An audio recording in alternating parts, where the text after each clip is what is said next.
Hi YouTube family, मी आज बनवते 2च मिनिटात तयार होणारं लिंबाचं लोणचं। हे बघा, हे लिंबू मी धुवून स्वच्छ कापून घेतलेलं आहे। त्याच्यासाठी मी मीठ दररोज वापरते तो आपला तिखट मसाला, हळद, मोहरी आणि जिरं आणि थोडंसं गूळ घेतलेलं आहे।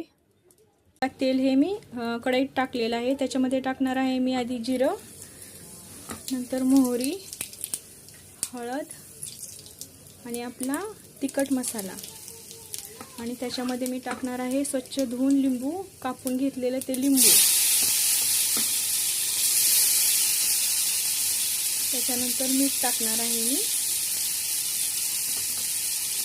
म्हणजे असंच थोडा वेळ वाफवत ठेवणार स्लो गॅसवर।